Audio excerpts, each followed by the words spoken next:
단언 안 하셨다 하더라도 살인 미수죄로 관계자들, 아마 저는 이제 문재인 대통령도 관계돼 있을 거라고 보는데 문재인 대통령 포함해서 NSC 관계자들 다 사실 공범이죠. 박근혜 대통령에 대해서는 사실 세월호 사건을 가지고 그 생명권 침해를 걸었거든요. 그러니까 세월호 사건 나는 동안 7시간 동안 제대로 대응 안 했다. 이걸 가지고 걸었는데 이것 같은 경우에는 아예 떼놓고 사실로 몰아넣은 건 아닙니까? 너무나 대비가 되죠. 그거 말고도 지금 한참 문제가 되고 있는 이제 울산시장 선거 개입과 뭐 얼마 전에 이제 드러났죠. 그저께인가요?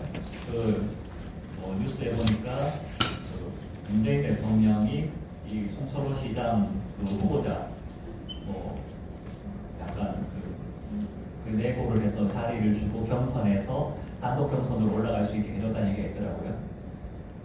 언론에서 얘기를 많이 하는데 박근혜 대통령 같은 경우에 당시 친박 2016년도에 이제 경선 개입 불건으로 공개선거 불이만 2년을 받았습니다. 근데 뭐 조건이 어차피 대통령께서 재판에 개입을 안 해서 사실 팩트라고 보기에는 아직까지 애매한 측면이 있습니다만 그 건에 비교해서 본다면 이 건 같은 경우에는 이제 경쟁 후보자 매수하고 거기에 한 발 더 나아가서 경찰들 통해서 본선에서도 김기현 당시 후보자였죠. 후보자가 낙마될 수 있도록 경찰관까지 동원했던 사건이거든요. 훨씬 중요하죠. 이 것만 하더라도 사실 유죄를 인정된다면 문재인 대통령한테 최소 5년 이상은 나와야 될 거예요. 50년이 아닐까요? 그것뿐만 아니라 이제 드루킹 대선 개입을 했죠.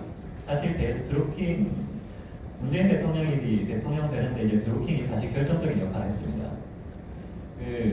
아까 말씀드렸던 것처럼 송민순 회고로 우리 무도무하는데 드루킹이 결정적인 역할을 했고 그 이후에 탄핵 정부에서도 어마어마한 역할을 했습니다. 사실 이 드러난 것만 하더라도 기사 8만 개 클릭 수가 1억 개 가까이 되거든요. 기사 8만 개라고 하면 거의 상상이 안 되는 기사입니다. 그러니까 한 2년 남짓 기간 동안에 뭐 네이버 다음에 있는 메인에 뜨는 기사들은 다 그냥 조작 내지 마사지를 했던 것이죠. 그러니까 우리가 보는 언론 기사들 이제 메인에 띄우는 것도 다 작업을 했고 메인에 띄워진 기사들 안에 댓글들 많이 보시지 않습니까? 그래서 그 클릭수 높은 댓글들 상위로 올라가는데 우리가 보고 있는 댓글들도 다 거의 대부분이 이제 드루킹 같은 이런 공작을 통해서 상위로 끌어올려진 댓글들이라고 보겠습니다. 그래서 또 드루킹이 무슨 일을 했느냐? 대선 전국에서 안철수 후보 낙마시킨 데 결정적인 역할을 했죠. 안철수 당시 후보가 MB 아바타라는 얘기가 여기서부터 나왔습니다. 사실 여기서부터 나왔고 당시 반기문 후보 떨어뜨리는데도 어마어마한 역할을 했고요. 그러니까 가만히 살펴보면 문재인 당시 후보가 대통령이 안 될 가능성이 훨씬 높았는데 송민순 회고로 의혹 덮고 당시 안철수 후보, 반기문 후보 쭉 덮어가면서 결국 대통령까지 만든 1등 공신이었죠. 김경수 경남도지사 당시 김경수 전 비서관이었던가요? 어쨌든 왜 정권이 인정이 됐겠습니까? 그만한 역할을 했기 때문이거든요. 그 역할이 이제 대선에서 이런 결정적인 역할을 했다는 거예요. 그리고 이제 증언도 있습니다. 또. 이 경공모 나중에 경인선으로 이름이 바뀌는데 왜 이름을 바꿨냐 하니까 어르신이 발음하기 어려워서 경인선으로 바꿨다라고 얘기를 하거든요. 법정 증언입니다.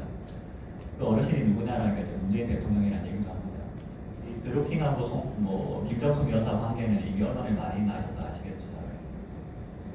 명백히 관계가 돼 있거든요.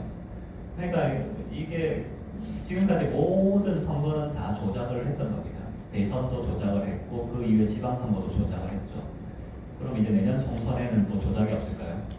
그래서 우리가 대비를 상당히 잘해야 됩니다. 그거 말고도 지금 안보도 무력화돼 있죠. 한박도 사건 나셔서 아시겠지만 이게 남한 용토냐 북한 용토냐 말들 많은데 사실 그게 중요한 게 아니라 이미 남북한에 그렇게 협정 맺고 우리는 GP 다 파괴하고 이런 상황에서 바로 서울까지 바로 닿을 거리에다가 저런 식으로 한박도에다가 이제 군사시설을 설치하고 있는데도 대한민국에서는 아무 소리 못하고 있지 않습니까? 이것 자체가 사실 문제고요. 그거 말고도 이제 헌법에서 자유를 빼고 시도하고 있죠. 자유민주주의에서 자유를 빼면 사실 이민민주주의가 차이가 없죠. 어찌 보면 사실 사실 북한하고 연방대 통일을 원활하게 위한 수단일 수도 있습니다. 그런데 중요한 거는 이미 역사 교과서에서 다 자유가 이미 빠졌습니다. 저것도 몰래 다 빼고 있죠. 자유민주주의를 민주주의로 고치고 대한민국 수립을 대한민국 정부 수립으로 고치고 그다음에 6.25 전쟁 안침 관련해서 그렇고 뭐 이런 식으로 이 작업들을 IMF가 다 하고 있습니다. 그거 말고도 뭐 환경부 블랙리스트를 포함해서 문재인 대통령 탄핵 사연이 이미 차고 넘칩니다. 다만 이제 아직까지는 우리가 탄핵시킬 힘이 없을 뿐이죠. 근데 뭐 어차피 상황은 계속 변하는 거니까 뭐 지금 국면 쭉 흘러가다 보면 충분히 탄핵이든 하야든 나올 수 있을 거라고 봅니다. 쭉 보셨겠지만 이 현재 2019년 문재인 정권이 하고 있는 이 여러 가지 상황들 그리고 대한민국 현상들은 과거 2016년 박근혜 대통령 탄핵에서부터 다 비롯됩니다. 그게 다 인과로 엮여 있거든요. 그래서 지금 상황을 해소를 하려면 당시에 누가 이런 일을 벌였고 정권을 펼쳐갔는지 명확하게 알아야 됩니다. 그게 사실 우리가 탄핵에 대해서 안성적으로 고찰해 볼 필요성이라고 생각을 하거든요. 어쨌든 제가 뭐 시간 관계상 이렇게 짧게 말씀을 드렸는데 이 문제는 너무너무나 중요한 문제이기 때문에 각자가 조금 더 찾아보시고 공부하시고 그렇게 알게 된 내용들을 또 주변에 좀 전파해 주시고 그런 과정들이 필요하지 않을까 생각을 합니다. 예, 이상 발표를 마치겠습니다.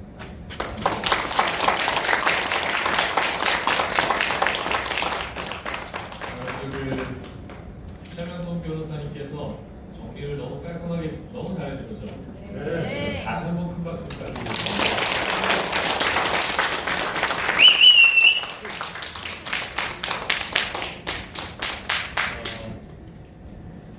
탄핵 사태에 대해서 다시 한번 여쭤보겠습니다. 우리가 조용히 묻고 넘어갈 수 있을까요? 아니요.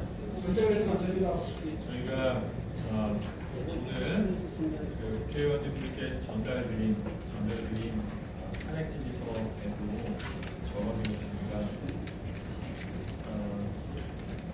참 안타까운 것이